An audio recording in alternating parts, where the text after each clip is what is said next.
There we are. We are live here. Episode 31. Oh, 71 with Dr. Lance. Is it Mabry or I heard it pronounced a little differently. Mabry, yes. Mabry. Yeah, that's what I thought. And we have his request here. Lifer, Hate Me, Love Me in the background. Hopefully we don't get copywritten with that in the background. And so, I'd like to thank you here for your service. It was just Veterans Day. We don't want to just do that one day a year. We want to always applaud our servicemen and women all year round. So thank you again for that. Freedom, and I'll say the cliche thing, freedom is not free. So thank you again for your service to our military and our country. And then I'll let you go a little bit quickly into if you wanted to introduce yourself, because you have a lot of credentials behind your name, and I'd love to allow you to do that. We'll have it in the show notes, but in your own words, 30 seconds, elevator pitch, go. So Lance Mabry, my background is in orthopedics. I do have a little bit of background in acute care, and I've also worked in a couple of primary care settings and emergency room settings. Prior Air Force physical therapist, board certified orthopedic specialist, FAMP trained.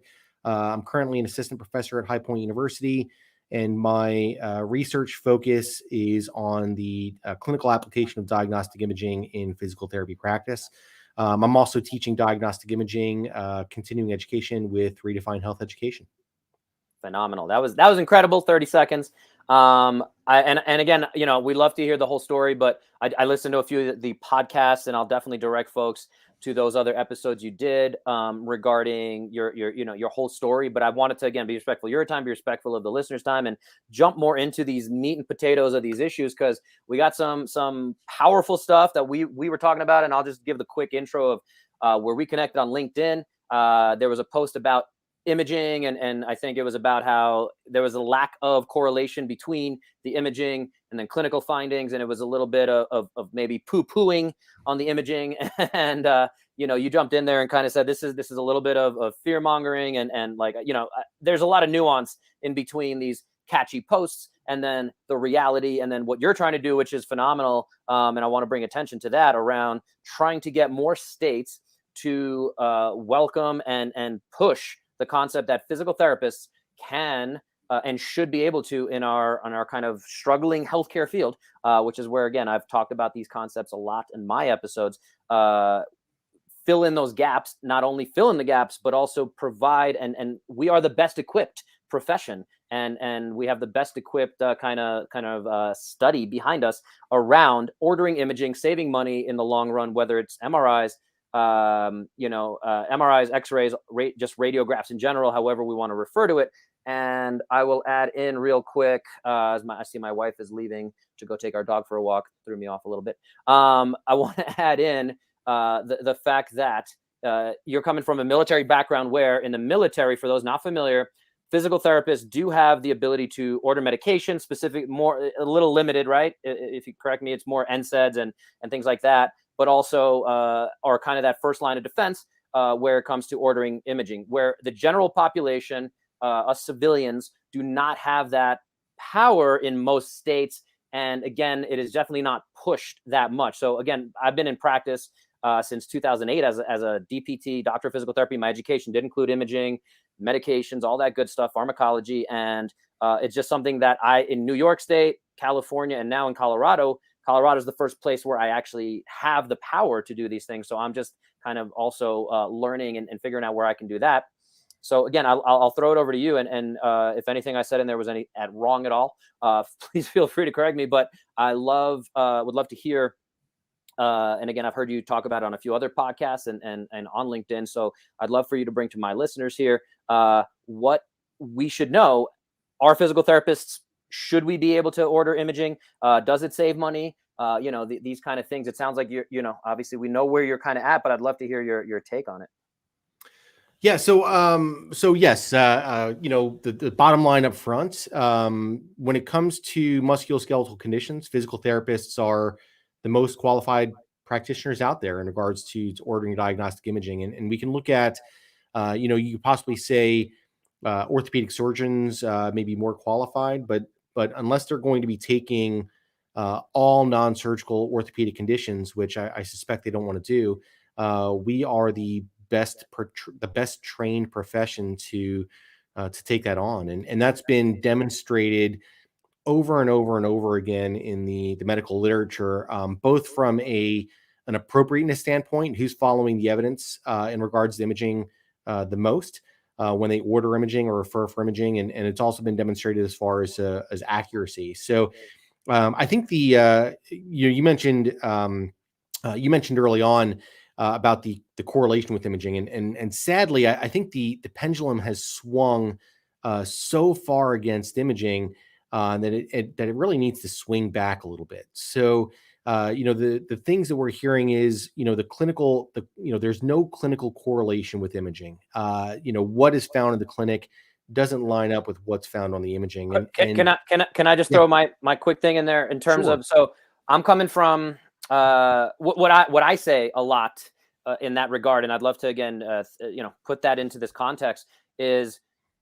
And I think it was one or two studies that unfortunately do get amplified and kind of reverberated because of their simplicity maybe, or their potency. But the big study that gets quoted a lot that I've heard for a long time since being a student, even back, and the study must have come out around 2005 or so, was that you take 100 people on the street, non-symptomatic, you do MRIs of their backs, their low backs, lumbar spines, and 72 of them are going to present with things that if you take it to a surgeon, orthopedic surgeon, spinal surgeon, they're going to want to operate on it because the imaging just looks scary. And so, but these are asymptomatic people who have no pain.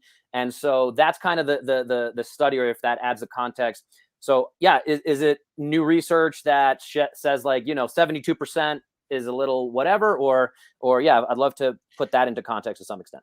Sure. I mean, obviously it depends on body region, right? So, so it depends on body region, and there are a million of these studies out there that look at asymptomatic patients. Which, if there's any clinician out there that is overwhelmed at their clinic with asymptomatic patients, please let me know. But I suspect that none of us are evaluating asymptomatic patients on a regular basis. So, so why there is so much time and energy and research dollars and grants and everything else spent on this, I can't understand this. And when you look at studies that actually look at people that actually have symptoms, those studies have greater value, but they're not cited as much. So there's actually a really interesting article. So if we want to talk about the asymptomatic research, there was an article by Brindjicki et al., and it was in 2015. It was in neurology or something along those lines. I forget the exact journal. But Brindjicki et al. Came out with two articles. They came out in the exact same journal, in the exact same year, within a couple months of each other, and they had opposing viewpoints. So in their first article, they did a systematic review looking at asymptomatic patients, and they looked at it with low back pain and asymptomatic patients, or asymptomatics. They then did a second systematic review, and this time they only included case controls where they would compare an age-matched symptomatic patient, so somebody that's 23 with back pain, and they compared it with those that were 23-year-old without back pain. That systematic review, compared both. So essentially what they found was, in the asymptomatics, they found that sure enough, there are a lot of findings on diagnostic imaging, right? And that's what we all hear over and over again as in the research. But their study where they actually compared symptomatics to asymptomatics, what they found was that symptomatics had substantially more imaging findings in almost every single capacity. And that doesn't get talked about as much. The interesting thing between these two is, one is clearly a better study. One, you're only looking at asymptomatics. You're not even looking at those that have symptoms. The other one, they're doing this case control. As far as quality of research, those that are comparing a control group, meaning the asymptomatics, to an experimental group, meaning the symptomatics, clearly a better study design. But yet the one that is only on asymptomatics has been cited like 4 times more than the one that compares it to the symptomatics. Now, why is that? Why is the lower quality study the one that gets cited more? And why is that the one that gets shared more on Twitter? And why is that the one that gets shared more? it's because of that inherent bias. There's this huge inherent bias in the medical system against imaging, and imaging is just a tool, and that's why this other one is being cited less often. So we need to get off that narrative and understand that imaging is a helpful tool when it's used appropriately. Now, when it's used inappropriately, it's not helpful. But that's not the image's fault. That's the clinician's fault. And frankly, as physical therapists, that strengthens our arguments. The clinicians that are out there that are using imaging now, primarily primary care providers, they don't know how to use it. It's not their fault, right? They've gotten very little musculoskeletal training. In fact, the research that's out there, 30% of physicians report that they've gotten no musculoskeletal training at all in their education. None. I know a program that does 8 total hours for the entire body on musculoskeletal conditions in primary care physician school. So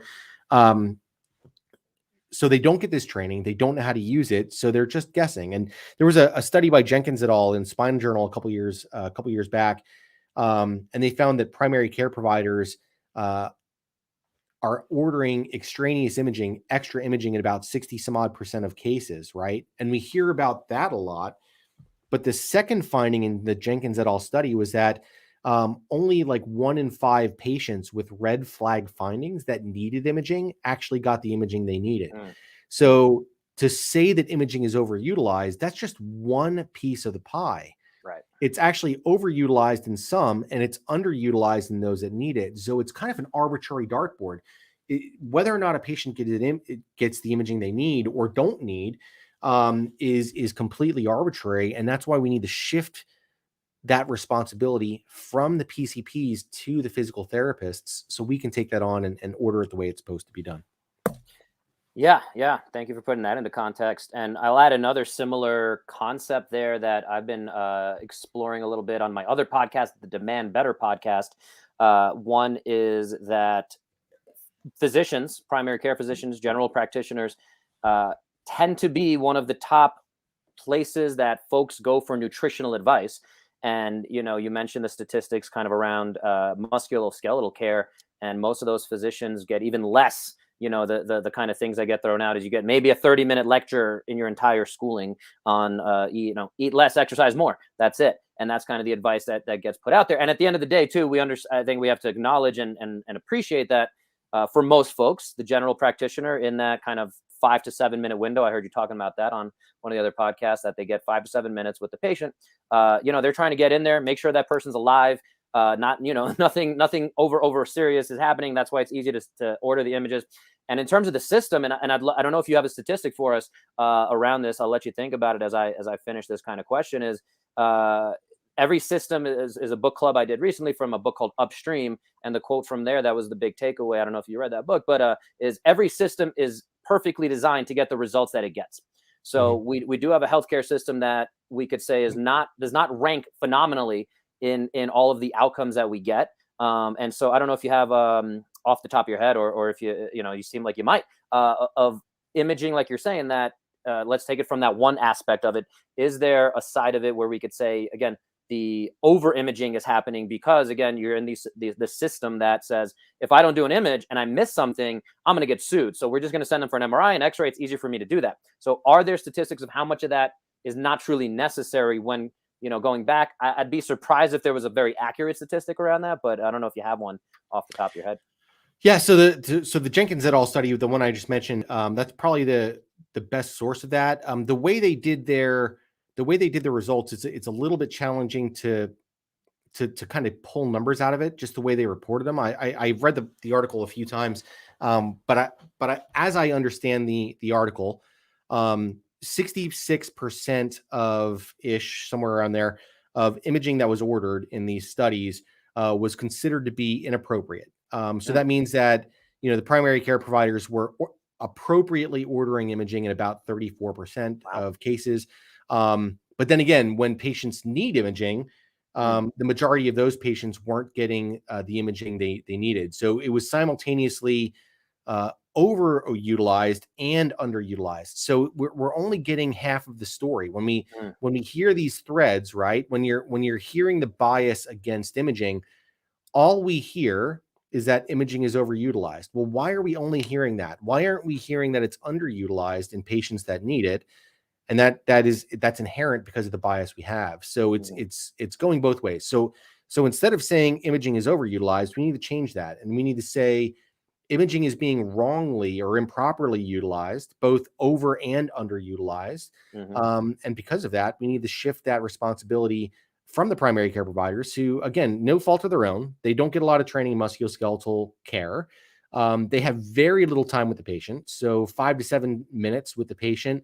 A lot of times those patients, if they're coming in for knee pain and the patient right before them has, some unusual chest pain or something else, they're going to spend a little bit more time with that patient with chest pain, a little bit less time with that patient with knee pain. So that 5 to 7 minutes is probably an average, but for musculoskeletal, it might be a little bit less when it comes to that. So there's a lot of things working against the primary care providers in that regard. And as physical therapists, we tend to be blessed with time. We tend to have more time with our patients. And with that, we tend to be able to allows us to have a little bit of a better subjective history. It allows us to have a little bit of a better objective findings, a little bit better exam overall, that can help guide our imaging results. And then the other thing too is I can treat that patient and see how they respond. And then that can help guide my decisions on, is imaging necessary or is it not necessary, or can we wait for now? And these are not things that most primary care providers have the ability. They can't afford these kind of things as far as their time is concerned. So I think physical therapists are uniquely positioned to capitalize this and do what's best for the patient. There was also an interesting study that just came out, and I forget the author, so forgive me. I can find this for you afterwards. But they looked at, when physical therapists are the ones that order the imaging, what does that do in regards to both healthcare costs and costs for the patient? And the response was, when physical therapists order imaging, the costs for the patient drop in regards to copays, and the cost to the healthcare system drops by thousands of dollars, I think it was, as well. So I think it was a fascinating study, because it looked both from a healthcare utilization standpoint, but also how much money is coming out of that patient's pocket, because copays they can be problematic, especially for those on the lower spectrum of income.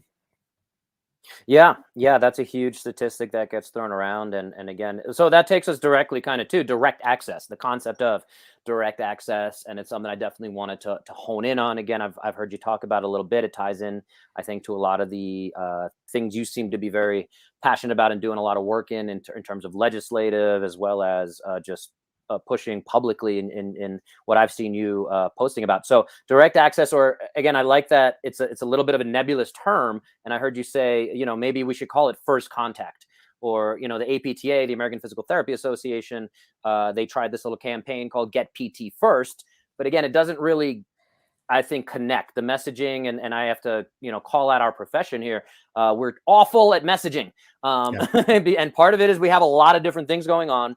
I think it's not the easiest thing to push down. Again, there's a lot of nuance. I think that's where we're getting into, these long form conversations. So there's a lot of nuance to imaging, to all these things. But let's bring it back to direct access, or again, first contact. And just for, again, those listening, if you're not familiar, that basically means, and all 50 states here in the US have some form of it. They all have slight restrictions. Some have complete unrestricted direct access, meaning you can see the physical therapist, and it's up to the physical therapist as the primary care clinician, which is another term I know you have some thoughts about. And in terms of that, versus some states where there's restrictions.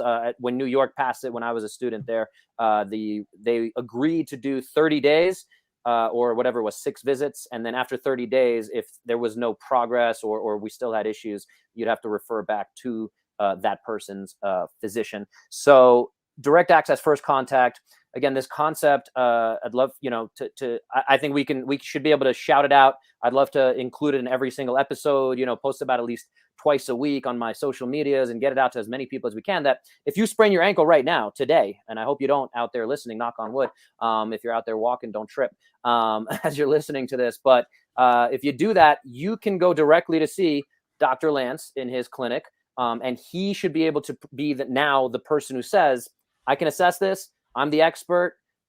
This needs to get escalated, and I want to send you out for radiographs based on, let's say, the Ottawa ankle rules, just as a simple kind of thing. I don't know, and if you have thoughts on that, just for the listener, if they're not familiar, we can go a little deeper in that. But and then he's going to say, cool, let's see how we do over this next week, 2 weeks. I've seen, hundreds of these. And again, it's going to save the entire system, and especially the patient, a lot of time, money, energy, and headaches, rather than having to go to your general practitioner, then get a script to go see your physical therapist, and also get another script to go get an MRI, and get another script to go do an X-ray. And again, this convoluted system, which again is there for a reason. But I'll throw it back to you of, like what specifically about direct access should the public know? And if you want to just go off on the direct access concept, I'd love to get all your thoughts here. Yeah. So you mentioned the messaging around primary care PT, right? So that's one of the buzzwords right now is primary care PT. I know we at High Point University, I teach in the primary care curriculum. We also have a couple of legislative initiatives going on through the APTA to get physical therapists identified as primary care providers, as opposed to ancillary care. Bill Boisenalt wrote the primary care physical therapy book textbook years ago.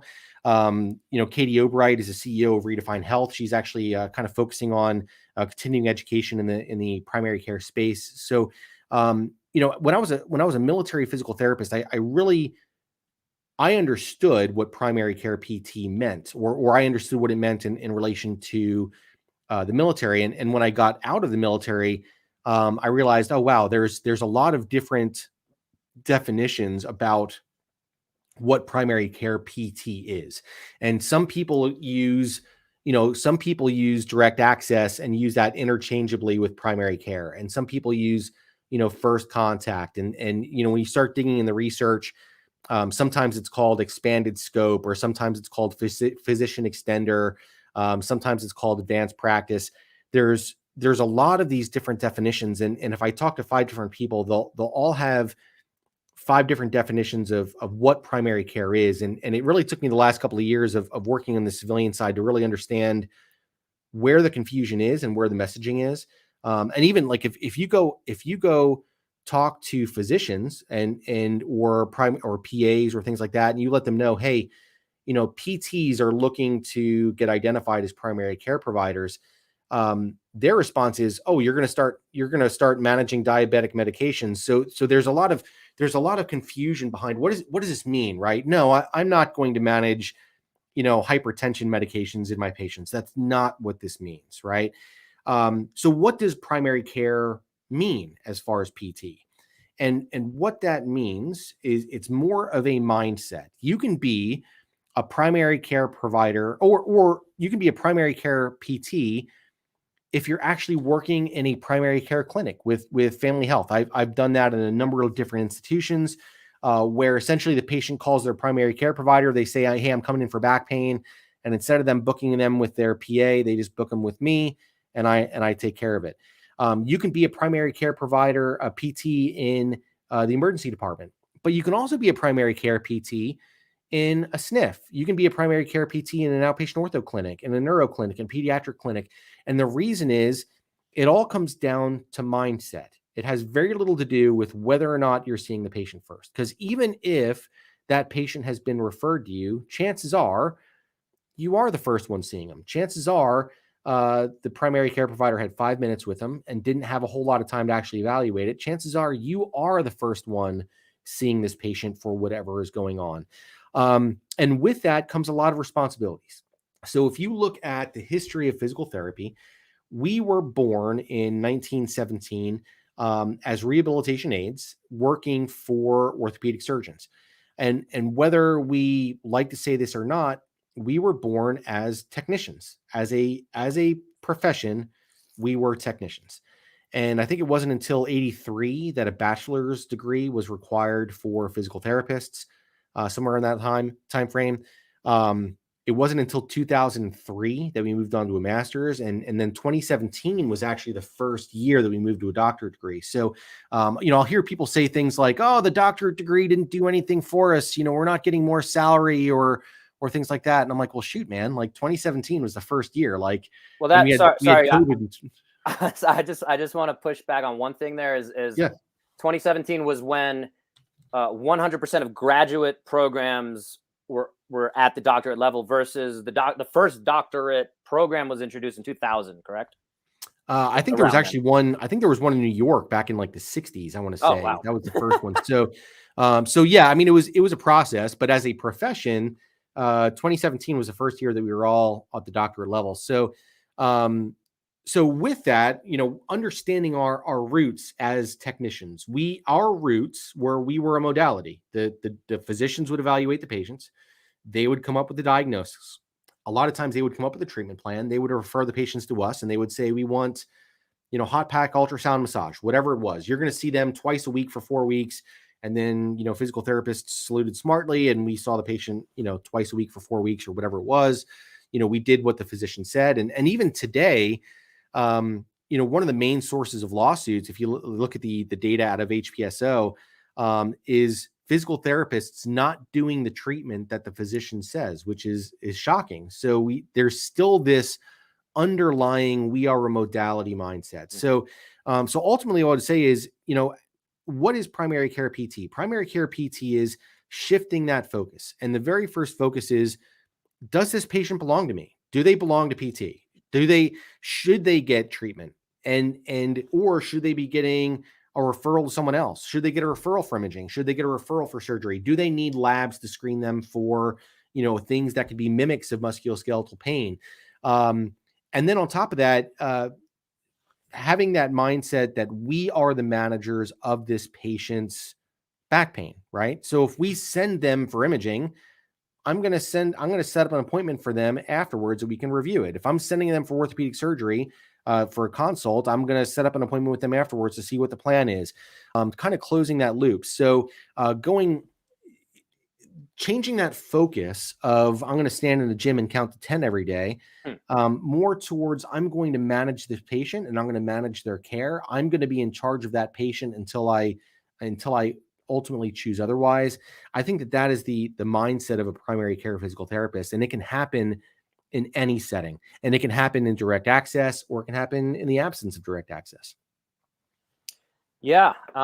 It's interesting because, again, this all resonates really well with me and anyone who's followed my journey and what I do. And we were talking a little before we went online here around the fact that I've moved away from, despite getting my doctorate in physical therapy in 2008 and being in practice and participating with kind of trying to move our profession forward, I got very discouraged. And I said, I'm going to go out on my own and I'm going to try to make my own thing where the person in front of me, my patient in front of me, I can do the best for them. And I just don't see most insurance-based models. I don't see most traditional physical therapy models, outpatient practices to be that full spectrum picture where I think, and I saw chiropractors doing it, where they do a very good job of marketing and then becoming, they were the ones who really pushed this doctorate thing. And, you have Dr. Bill and Dr. Matt but they were the ones who would dive into, and again, it got very, very gray area. And there's a reason that it was alternative, because they would go into some of the energy healing and things that were just not very evidence-based, even going into, nutritional stuff. Where again, it just looking at some of those things, even today, where I just moved here to Colorado from Southern California. When I was in Southern California, I was trying to do some networking, and a lot of the chiropractors there, not to just pick on professions here, but trying to bring this in a roundabout way to a bigger point of a lot of the chiropractors there selling some mitochondria enhancing, program thing. And I was just like, what, like this is a strange, like I'm great. It's great if it happens, but at the end of the day, I continue to refine my practice. And again, going around to this is I've come to call myself almost a health quarterback, which I think kind of ties into the what you're describing, maybe a little bit less traditional, maybe outside the system. And I'm always trying to make sure I have at least one foot in the proper system, but also saying, can I do what I can do for my patients from my own practice where I'm going to enjoy it and I know I'm doing right by my patient and I'm not restricted by a lot of things, where again, I would challenge that, even in Colorado is one of the few states where physical therapists can order imaging, and specifically radiographs. And I would bet 99% of the ones I've spoken to, at least, and the ones that are out here in practice, are not doing that, and not either not aware of it, or and kind of when I moved here, everyone's like, oh yeah, it's a free for all here. You can do whatever you want. You can dry needle. You can order whatever you want. So again, in terms of challenging the status quo and hopefully evolving our profession, again, I really resonated with the message and hearing you put it out there. And I want to just I guess bring it back to how do we get more clinicians, other than maybe hopefully these conversations, getting somebody to be like, oh, I didn't even know I'm in Colorado and I can order imaging, to wake up to that concept, take on more responsibility. Because again, I think as a profession, not to overgeneralize or over stereotype, but we tend to be okay with being like, I think there is that aid or technician mentality around yeah, I'm okay. I need to play my part. And the surgeon sent over this protocol. And if I don't follow it to the letter, I'm going to get yelled at and I'm going to lose business, or I'm going to lose, my ability to bring home bread for my family. So I guess, other than the legislation, other than maybe shouting it from the rooftops as much as we can, one voice at a time, I don't see and this is where, again, I'll bring it back real quick to my frustrations with the APTA. I think their messaging falls short in a lot of ways. And I don't, that can certainly lead us down another hour of a conversation. Sure. But I was, even as another example, real quick, I was in a journal club with a couple of other physical therapists. They're up in Oregon, most of them. And the first article we talked about happened to deal with nutrition. And as we were talking about it, I got the sense that none of them felt comfortable or had the time within their settings to talk about nutrition, which to me is just, money on the table. It's low hanging fruit of like, how do we at least not say, hey, maybe eat some more protein, maybe decrease your inflammatory foods. Like, here's some real simple, even a pamphlet around that. To me, it's such a big part of what I do. I was kind of discouraged to hear all these guys talk about it. And they kind of push back that they don't even know if it's within their practice act. And I went on the APTA website, and it does vary state to state, but the APTA website has it on there. And again, unless you go searching like I did, you're not going to know that, the profession is trying to make sure we as clinicians push this concept. So you work with a company called Redefining Health Education, which I think is again, necessary. Awesome. So I guess the question in all that is how do we, and where do you see the folks, maybe if somebody's listening here, or what's the call to action for us as a profession to really move this forward, other than, and I don't want to step on your toes, but sure, of let's keep doing the same stuff. Legislation is possible. So that, yeah, I guess that's my question for you. Yeah. So a lot to unpack with that, right? So, so one, let me lead with this. I think if you had interviewed me 3-4 years ago, I'd probably have very similar frustrations that you just mentioned in regards to the APTA. However, my journey over the last couple of years, I actually see things on the opposite side of this. The APTA are overwhelmingly volunteers. I'm an APTA member, and I'm the chair of the triad, the vice chair of the triad district. I'm on the legislative action committee and various other things, and I volunteer my time. So everybody I work with is volunteering their time. No one is getting paid by the APTA that I've worked with. So if there's things that we are not doing, a lot of times is that we just don't have enough people volunteering to participate. I mean, if we had more participation, we'd be able to do a lot more. So, I look at before I got to the civilian side and whatever else, I used to send in my $500 every year begrudgingly, and I don't know where this goes, and I don't know what this does, and then I would never log on to the APTA website, and I would never participate in the district meetings, and I would never, do any of the things that I would never do anything to get anything out of the organization. And when I started plugging in a little bit more, I realized, wow, I'm actually getting a ton out of this. I mean, we're making changes in regards to legislation. We're making changes in regards to the board rules. They're where, there are scholarships, there's student loan interest reductions, there's all sorts of other things going on. So, so I know you and I are on different ends of this, but what I would say is, first of all, it's a volunteer organization. If people are unhappy with it, like, please come, like, help us, like, let's change it. Like, I'll throw one thing in there real quick. Again, sure. I'm not trying to completely, and I wish that more people would get involved. I really do. And again, we talked a little before we recorded. When I was a student, all 3 years, I was as involved as possible. The next 2 years, when I was out of school in an insurance based model, I was, I had the time and things like that to be involved. And then when I was going out on my own, that's when I really got frustrated. And said, like, I feel like nothing is going to help me as an entrepreneur setting up my own business from the private practice section, which felt very, I don't even want to go down all these different paths, but I was even on the APTA student assembly. I went to all 9 of the 9 conferences that existed at the time in my 3 years of being a student. So I definitely was bought in. And again, I really do wish that, folks would get more involved. The one thing I did want to interject real quick is I do pay attention to still what's going on with that. And very recently, I know that in terms of the money and there are obviously the people who are in Alexandria, Virginia, where the headquarters are. There are folks there who get paid, and they have to decide what to do with all the things to push our profession forward, all our funds and monies. And I got one of the things that really stood out to me was they decided to put an ad in Times Square, which God knows how much that costs. I'm sure it's available somewhere, but it was, again, traditional physical therapy, like, oh, let's help you get out of the wheelchair and improve gait, which again, phenomenal, important thing, but just no connection to what it is I do. And if, again, like, that's where I'm not that type of clinician.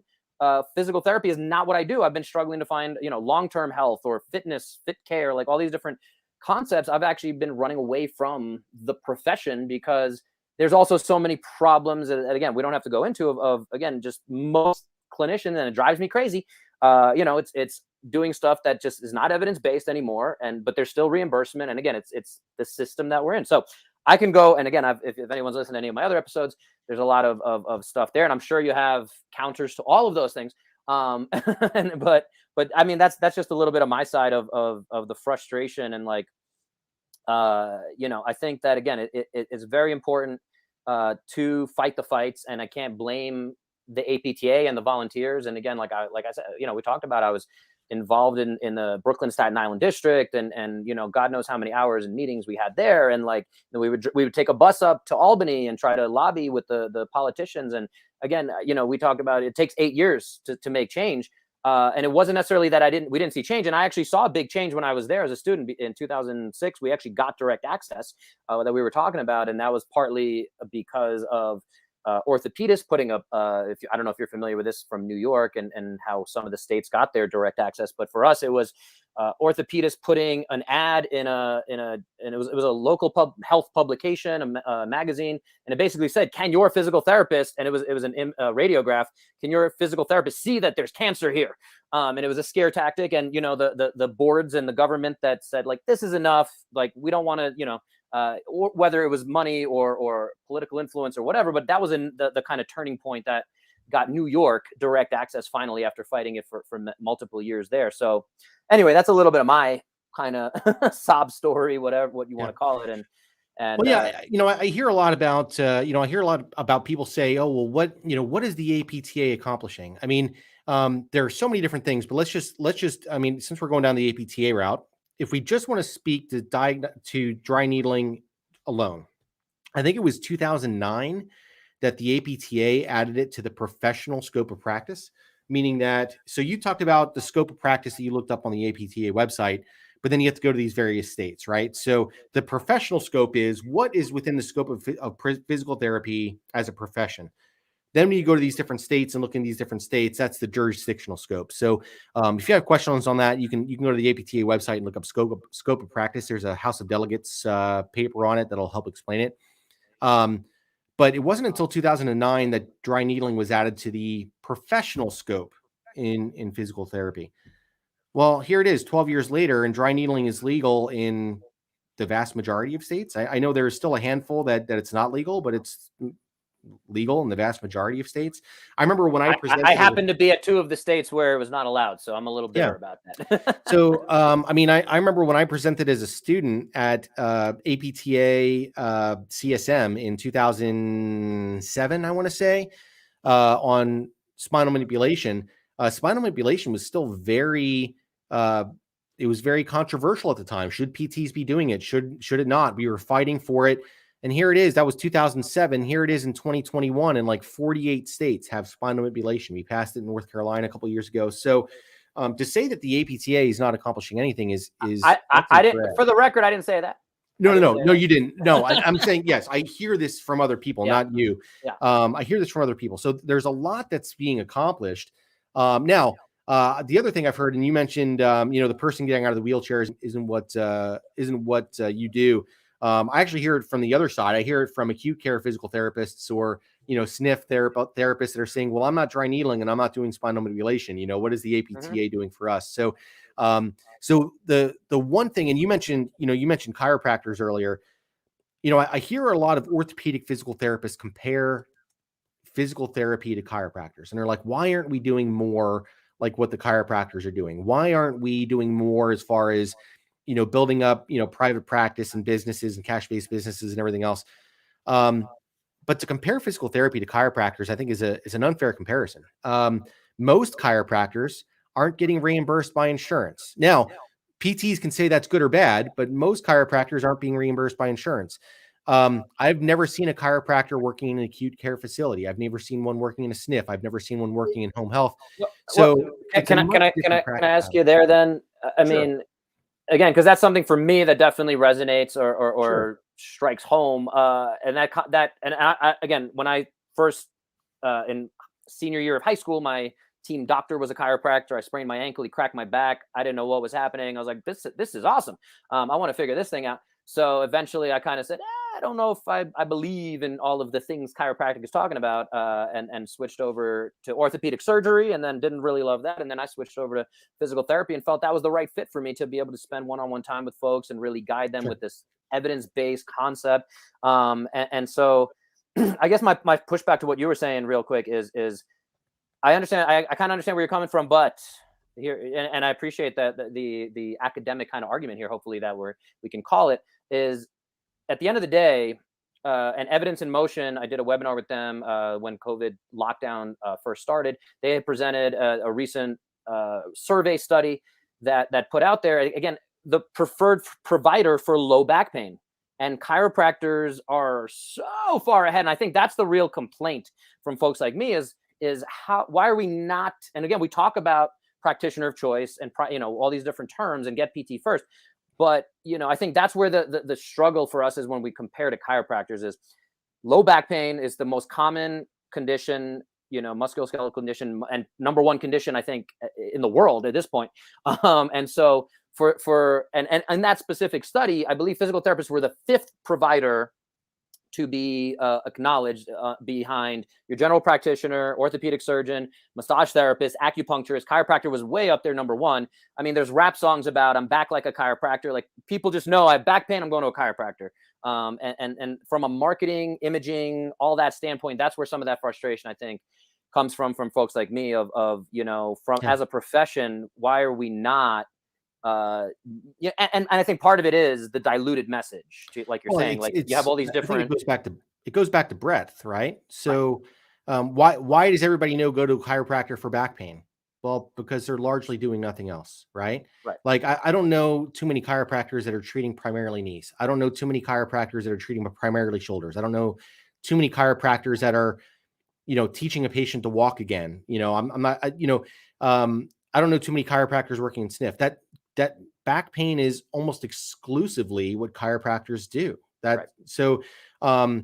So this comes down to a breadth versus a depth issue, right? So chiropractors, much like ATs, right, athletic trainers, their breadth as a profession is very, very narrow, right? For the most part, chiropractors are treating spines. Now that doesn't mean that they can't treat other things, and some do. But for the most part, chiropractors are treating spines. For the most part, ATs are on the field. but there's not a lot of breadth on that. You don't see ATs working in a SNF. You don't see ATs working in a hospital. You don't see a lot of chiropractors working on ankles. So, but when you look at the most powerful professions out there in medicine, I mean, it's hard to argue that physicians and nurses aren't the two most powerful professions as far as medicine is. I mean, I guess how you define powerful, if we're I mean, as far as lobbyists, okay. as far as scope of practice, as far as membership, shoot, I would say it's hard to argue that chiropractors match up to the. I mean, does the American Chiropractic Association? Do you think that is on equal footing with the American Medical Association? No. From what I've seen, for sure, the American Medical Association is certainly the most powerful organization in that regard. Therefore, yeah, sure, I can see the connection to the profession.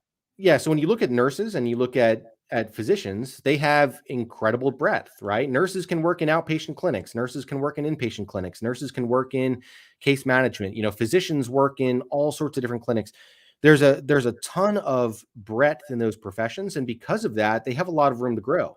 If physical therapists became only outpatient ortho, similar to what chiropractors are primarily doing, sure, could we focus a lot more on cash-based services and private practice and all those other things? Sure. But we're so much bigger than that. And when you look at a cohort of physical therapy students, there's a good portion of those that have no interest in even going into outpatient ortho. So to tell them that they're mandatorily going to take these 6 courses on business when they're never going to open up their own skilled nursing facility. The barrier to entry on opening a skilled nursing facility is exceptionally high. They would need millions and millions of dollars. It just doesn't make sense. It's so compare us to chiropractors, to compare us to ATs. Frankly, I would be willing to bet that they would be willing to flip with us on many things. ATs aren't even recognized by Medicare. They don't get reimbursed by CPT codes. That's what they're fighting for right now. ATs in many states aren't licensed. It's still a certification. That's what they're fighting for now. Physical therapists have well exceeded that. Now there are some things, with chiropractors that physical therapists can probably do better, right? So chiropractors, can do things like ordering imaging. There's no question that they have direct access. There are some benefits from chiropractors. Like, for instance, they have their own spinal manipulation codes, and we don't have those, which are service codes. That would be a great addition to our to the things that we can add as far as procedural CPT codes. But overall, as a profession, I think we're doing exceptionally well, and I think the comparison to those limited scope professions is not a fair comparison to either profession. Sure. Your point is well taken. I'm going to shift it over to research, because I know you do a lot, and I'd be interested if this comes back to that part too. But again, you've had at least 28 publications. That's been debated in in how many actual publications you've had, but 28 seems to be the LinkedIn number there that we're going to go with. And I heard you again mention, and I really wanted to highlight this aspect, the fact that case studies are considered by our academic standards one of the lowest forms of evidence, as the term is. But I'd love to hear you talk about the usefulness. And again, I'm a big fan of this concept, because again, I work one-on-one with folks, and I see a lot of flaws in research, and I'm happy to either hear your side of it or go into that a little bit more. But case studies as maybe a little bit more powerful component of evidence-based practice. Love to hear your thoughts on that. Yeah, so I think we all learn in school that the top of the pyramid is the meta-analyses, and then right below that is systematic reviews, and then randomized controlled trials below that, and way down there at the bottom is case studies, and that's right there alongside expert opinion. And interestingly, not every profession looks at evidence that way. So I'm actually working on my PhD now in business, and there is no hierarchy that says that case studies are lower. They actually view case studies as being very strong. So it's fascinating to see the differences in regards to research and how things are viewed. So I think some of the concepts behind the hierarchy make sense, right? So if I'm looking at rehabilitation of a patient with an ACL tear, A case study, probably not the best research for that, right? There are tons and tons of patients with ACL rehabilitation going on. There's lots of subjects. You can do a randomized control trial, see what's shaking out. But frankly, as a clinician, I found that I wasn't really going to the research for things that are super common, because I already know how to treat things that are going to get 80% of the patients better. I was going to the research when, wow, this is a really unusual case. I don't know how to treat this. This is a really unusual presentation. Oh, wow. The research says that 80% of patients get better with whatever dry needling of this condition. Okay, well, I already did that and they didn't get better. Now what? Right. So there's this focus on evidence-based medicine as being the only thing. And if we deviate from that at all, we're bad clinicians. And what we have to remember is, all evidence-based medicine says is, if 80% of patients get better with manual therapy and 70% get better with dry needling, I'm making up these numbers, that the evidence says that manual therapy is better and we should go with manual therapy and not dry needling. And all that's great. Statistically significantly better. Yeah, statistically significantly better. That's great. Okay, so 80% get better with manual therapy. That's great. Well, what am I going to do with those other 20%, right? So, those other 20% that don't get better, what do I tell them? Well, I use the best evidence-based approach. You're out of luck. Like, just deal with it. And that's when we have to be able to understand that, hey, look, every single patient is a case study. Every single patient is an N of 1. I've never treated a randomized control trial. I don't have a systematic review on my 130 schedule. Every single patient is an N of 1. And you know what?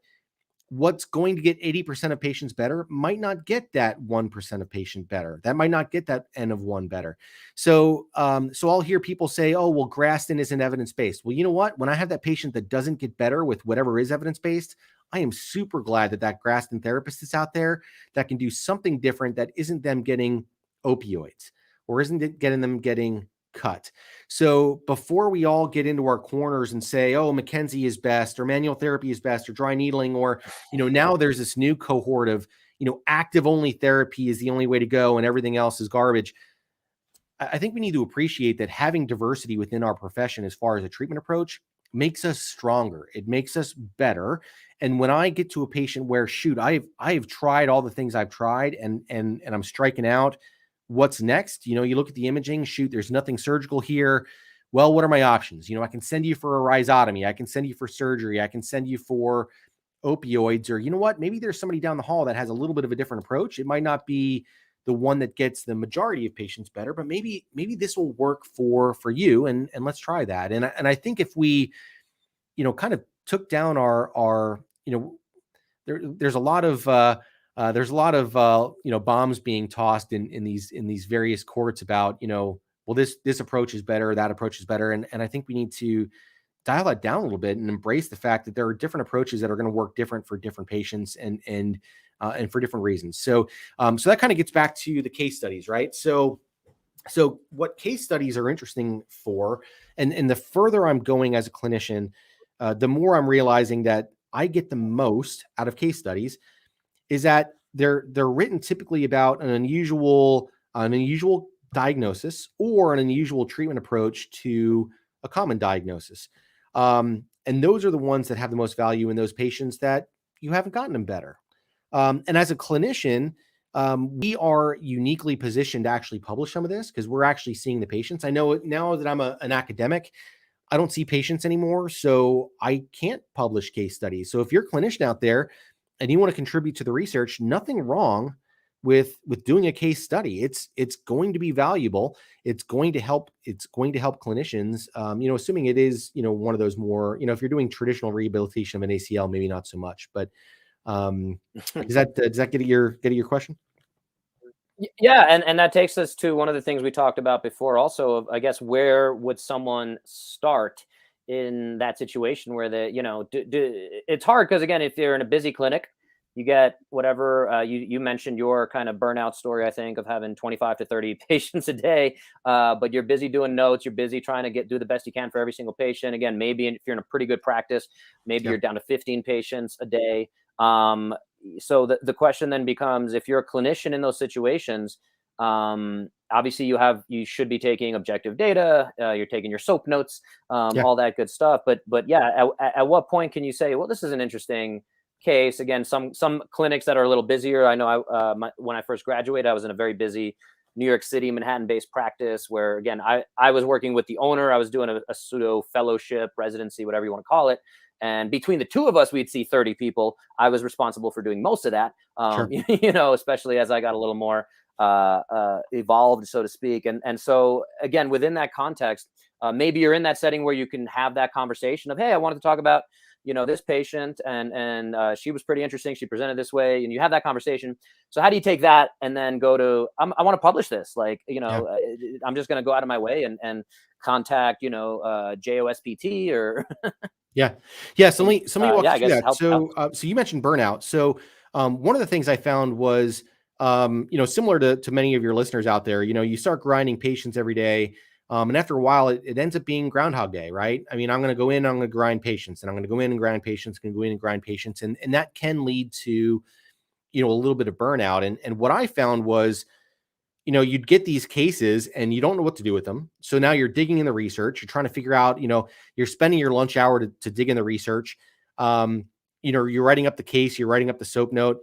In reality, you're already doing all the work. That is largely a case study. You're just doing it in SOAP note format. If you took that SOAP note and put it in a paragraph format, there it is. There's your publication. So it's not a lot of additional work. And frankly, I found that it reduced my burnout because now it was like, oh, wow, that was fun. Like I learned a lot about this condition. And now, this rare condition, inexplicably, whether I sought out to be or not, I'm probably one of the leading experts in this rare condition just because I had to dig in the research and figure out what was going on with my patients. So then you kind of give back and everything else. But when I chat with clinicians, and I was wrong. I probably overreached as a clinician when I very first thought about research. I learned that, oh, well, RCTs are all that matters. So I would come up with these research ideas and I want it to be, this very complex RCT. And then I would talk to a researcher and I'd ask them, can we do this? And the ask was huge. Essentially we'd have to get grant funding, which is a huge step. And then you got for grant funding, you need a IRBs PhD and all these other steps.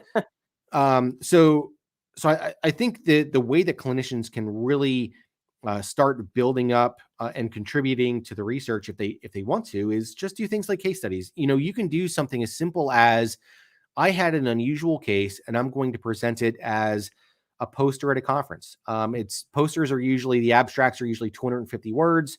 You slap a poster together. You have to go for continuing education anyway, so why not do it there?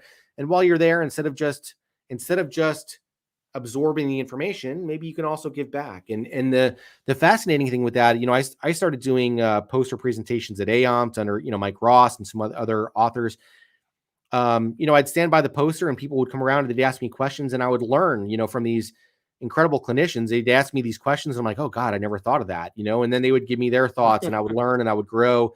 And I actually found that presenting at conferences, I was learning more from presenting than I was from taking it in, because I would get this feedback and, oh, wow, I didn't think of that. And I would need to grow. And then from there, it's usually, a step up just to get it into ink, JOSPT musculoskeletal imaging feature is 250 words. That's one page typed double spaced. That's all it is. They have a JOSPT cases has their full features for cases is 1,500 words. So what does that end up being? 6-page double spaced. I mean, that's almost nothing. So, so you take those SOAP notes, you flip it into a paragraph form. The other thing I would say is, as clinicians, if they want to get involved in research, one, latch on to a senior researcher. So if a clinician is out there and they want to get involved in case studies, please contact me. I'm happy to help guide you. I have templates to help guide you in that case.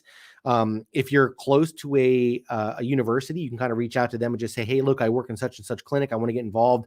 A lot of times there are researchers that have the research study set up. They have the IRB set up, maybe grant funding, and all they're looking for is a site to kind of plug into. And that's where clinicians can be, hey, look, this is the site. We can kind of be the clinical end of this. And they don't have to worry about the IRB and the grant funding and necessarily writing the manuscript. They can be the treatment end of whatever research study that's going into it. So there's a lot of ways for clinicians to get plugged in, and they can do it as kind of a stepwise model. They can go as small or as big as they want to go. But if you start small, you can kind of grow from there. I mean, I flipped over to academia 3 years ago. I still consider myself to be a clinician at heart, even though I'm an academic, I guess now. But here I am all these years later. I've still never done an RCT. I have 28 publications, I guess, and they're almost exclusively cases. I've done a couple of observational studies. I've done a couple of retrospective studies, but I haven't done any prospective RCTs, and that's okay. I mean, I'm still contributing. I'm not getting cited a ton, but that's probably okay. I think I'm still giving back to the profession, and these baby steps as a clinician are really appreciated. Yeah, no, thank you for sharing that perspective. We are coming up on a little bit of time, and I wanted to just maybe the most controversial question I'm going to ask you, throw it at you. In research, one of my biggest, if people haven't already got this concept, that I'm a big skeptic, might be my Brooklyn growing upbringing.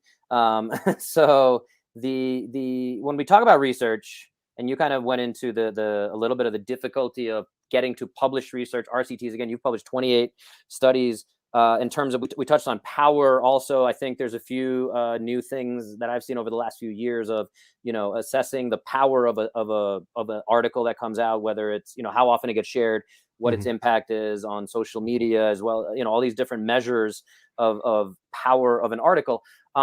So actually this morning I was in a men's group where we were talking about, they were interested in BFR, and these are guys that are not in the healthcare space, but blood flow restriction training is one of those things that, here's my quick take on it. And again, I know it might be just an over skeptical view of it, but at the end of the day, a lot of things like BFR, you have companies that come out, they sell BFR, these cuffs, blood flow restriction. They obviously are interested in showing that it is a powerful effect. And it is just as good. An article I just saw yesterday on Twitter was BFR just as effective as deadlifting in terms of, creating hypertrophy. And I'm a little skeptical of headlines like that. And people on there talking and getting very excited about the headline. So I guess the bringing it back is, how do we elevate the profession, elevate the research, go through some of these concepts? Again, if I'm talking to a group of, 7 other men who are interested in BFR, and I'm over here saying like, yeah, I wouldn't trust anything they say. And again, that's a little bit of an over exaggeration, but the reality of it is research is expensive. The companies that are going to be funding research about BFR are probably BFR companies who are selling cuffs. So if they do put money and time and research into this, and it comes out that there's no effect, or it shows a negative effect or something like that, they're probably not just going to say, okay, we're going to scrap this. We're not going to, put this out there because it's going to hurt our bottom line.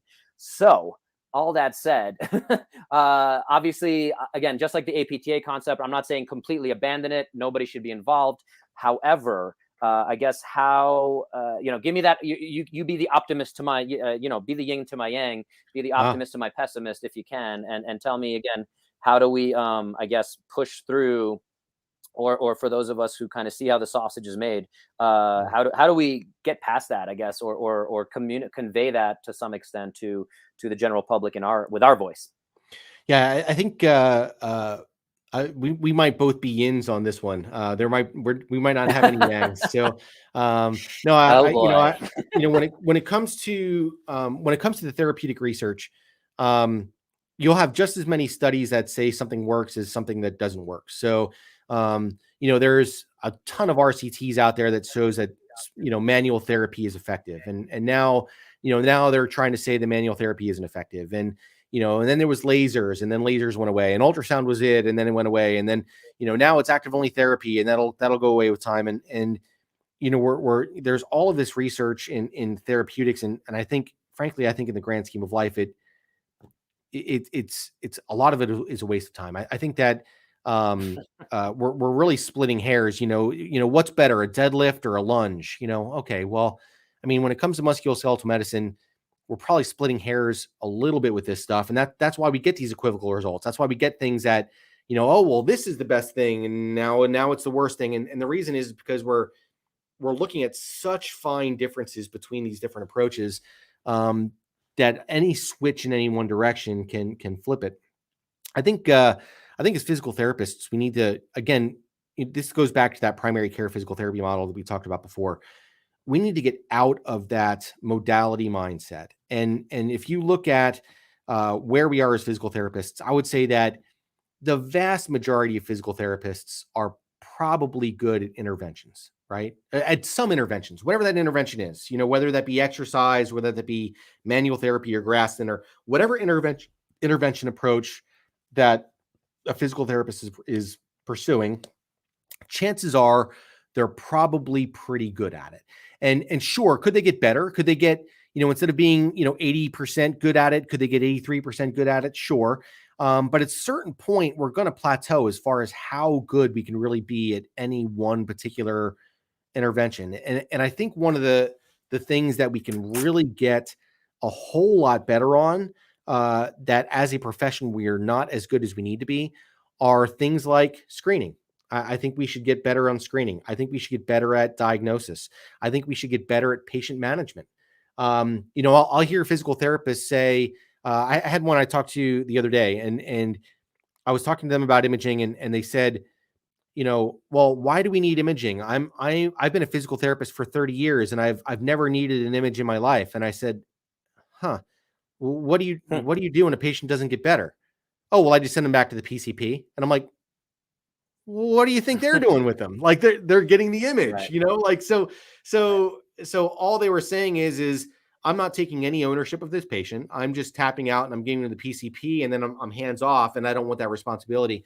And I think as physical therapists, we can grow a great amount in regards to patient management. I think we can grow a great regards amount of screening, diagnosis. Though that's the research that I focus on, and I stopped reading anything on intervention. I think this intervention stuff, you're going to have, one camp is going to say McKenzie is great, and then another camp is going to say McKenzie's terrible, and one camp's going to say blood flow restriction's great, and another camp's going to say it's terrible. And I think it's all noise. So I think we're both yins there. Yeah. I appreciate your candor on that. And yeah, again, at the end of the day, for me, the 10,000-foot view, so to speak, is, again, like, a lot of these studies are done on college students, right? If we want to really overgeneralize, and it's like, how does that apply to a 45-year-old who's, probably not the exact matchup for, and that's where the case study thing is really interesting. And I wanted to really highlight the fact that, again, sure, academically in a textbook, we can say case studies are the lowest form of evidence. But yeah, the usefulness for someone like you or me in a clinic might be super duper high. So I appreciate that kind of retro fitting or change of perspective, if we want to say that. Anyway, I appreciate that. And again, we could talk about a lot of these for a lot more. But again, I want to be respectful of everyone's time, and including the listener and yours. So as we wrap up, tell everyone where they can find you, Dr. Lance Mabry.